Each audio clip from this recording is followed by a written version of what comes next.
December the 16th, 1944. The Ardennes forest was a frozen hell.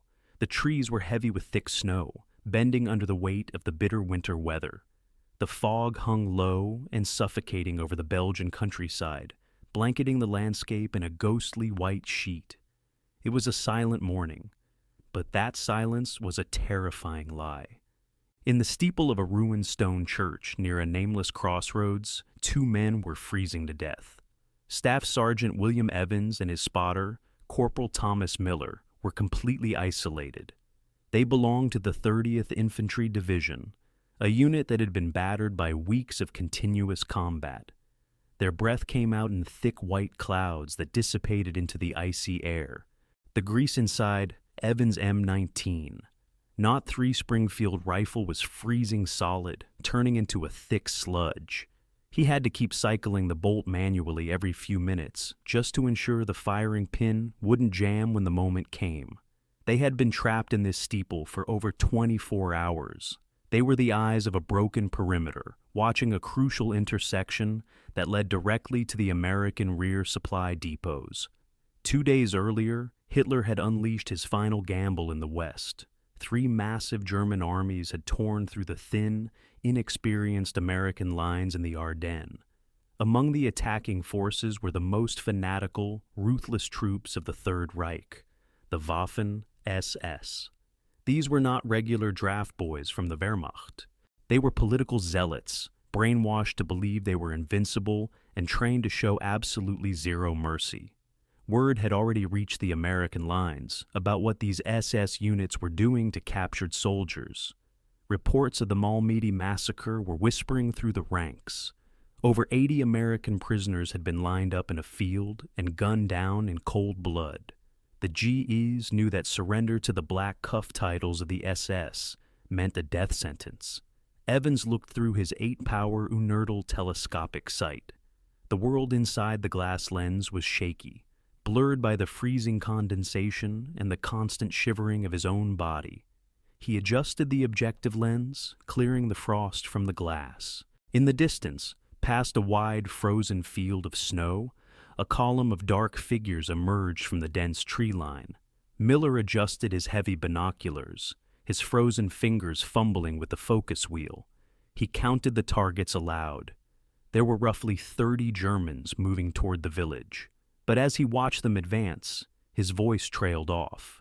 Something was deeply wrong with the enemy column. They were not moving in a standard tactical formation. They were not taking cover or clearing the flanks. They were walking slowly, out in the open, down the center of the icy road. Evans squinted through his scope, his eye pressed against the rigid rubber eyepiece. His heart skipped a beat, and his finger froze on the trigger guard. The men walking in the very front of the column were not wearing the gray-green winter coats of the German army. They were not wearing the heavy camouflage parkas of the SS. They were wearing American olive drab jackets. They were American GIs. There were 12 of them in total. Their hands were tied securely behind their backs. Their helmets were gone, exposing their ears to the biting wind. They were shivering violently, stumbling over the frozen ruts in the road. Behind them, walking so close that their boots almost clipped the heels of the prisoners, were the SS guards. Each German soldier was using an American prisoner as a literal physical shield. They held the prisoners tightly by the collars of their jackets, pressing the cold muzzles of their MP-40 submachine guns directly into the small of the Americans' backs. The SS commander leading the patrol knew exactly what he was doing. He was a veteran of the brutal Eastern Front, where human life meant nothing. He knew that American snipers and machine gun teams were watching this crossroads. He also knew that American soldiers were bound by strict rules of engagement, and that they would never willingly fire upon their own blood. It was a calculated, sadistic tactical maneuver, a living wall of flesh designed to breach the American defenses without drawing a single shot. Inside the church tower, the air grew suffocatingly heavy. The cold seemed to vanish, replaced by a sudden wave of nauseating dread. Miller looked over at Evans, his face completely pale, his eyes wide with disbelief. He whispered that they couldn't shoot. He said those were guys from the 99th Division. They were their own people. Evans did not move a single muscle. His body had gone completely rigid. His right eye remained locked into the scope, tracking the slow, agonizing advance of the column. Through the high magnification of the Unertal lens, he could clearly see the face of the leading American prisoner. The boy looked no older than 18 years old. He had a bloody gash across his forehead, and his cheeks were stained with frozen tears. His lips were moving rapidly. He was praying. Directly behind him was a tall SS officer, smiling arrogantly, using the young boy's torso to completely cover his own chest. The column was advancing steadily toward the crossroads. They were 350 yards away, then 300 yards. If they reached the edge of the village, they would clear the path for an entire panzer division waiting in the woods behind them. The American lines would be shattered, and thousands of sleeping soldiers would be cut off and destroyed. The Geneva Convention explicitly forbade the use of human shields. It was a war crime of the highest order. But the SS had already burned the rulebook in the snows of Belgium. Now, the terrifying burden of history fell entirely upon the shoulders of two freezing soldiers in a ruined church steeple. Evans had to make a choice between the lives of the 12 prisoners in front of him and the lives of thousands of men holding the line behind him. Evans whispered to Miller to get the range. Miller hesitated, his hands shaking so violently he could barely hold his data book. He muttered that the range was now 300 yards. The crosswind was blowing from the left at approximately 5 miles per hour. Evans reached up and adjusted the elevation knob on his sniper's scope.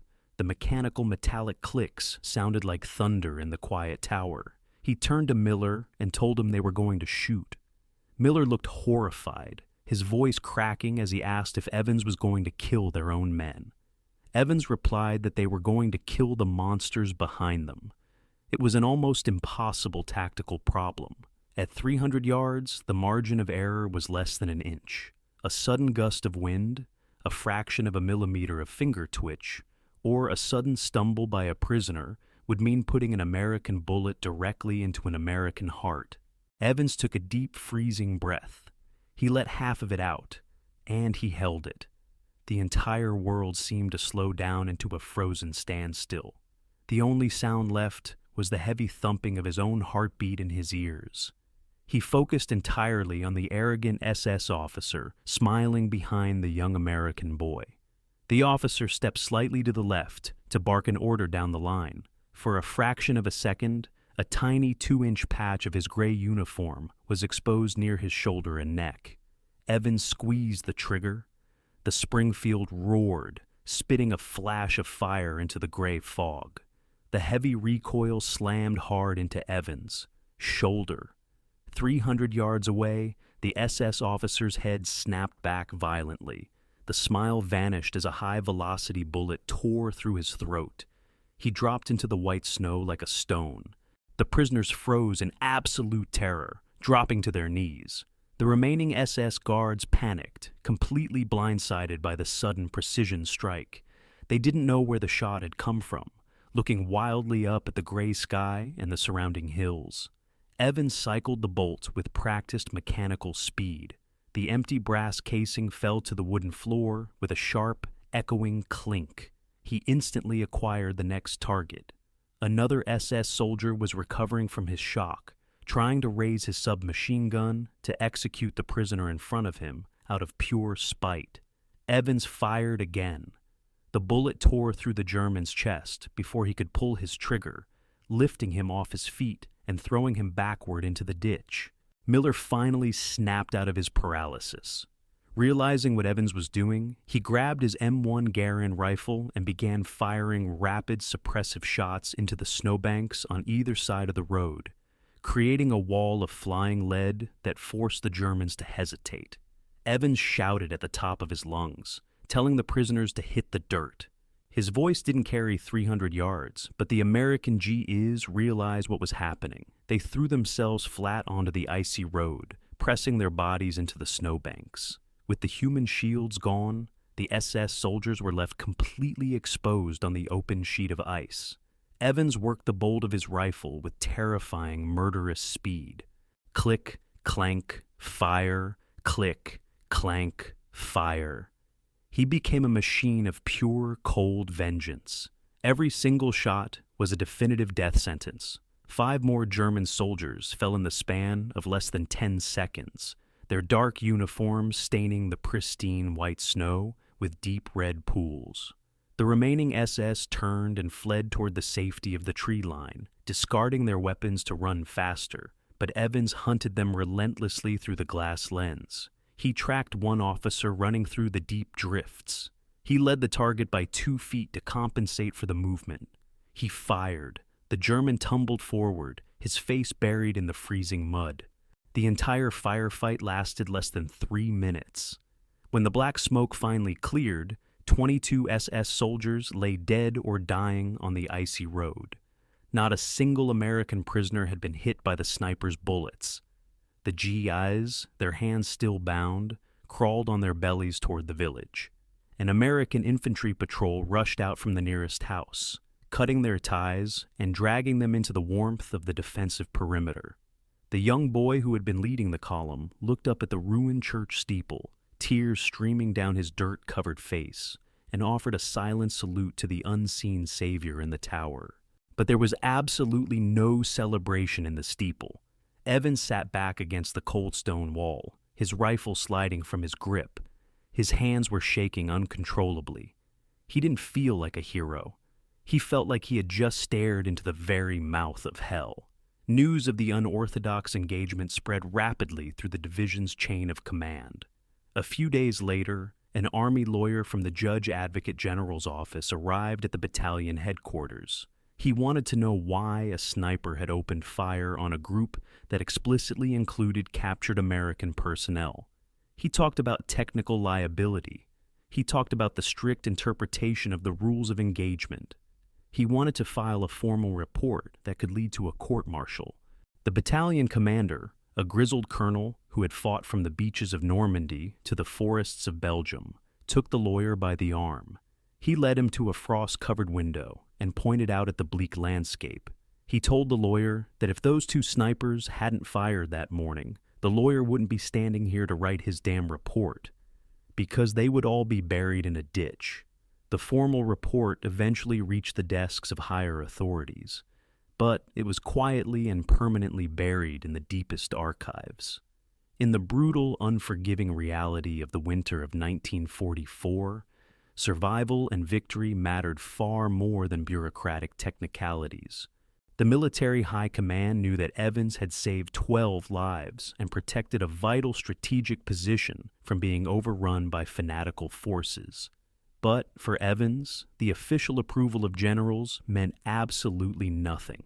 He returned to his quiet home in Ohio after the war ended.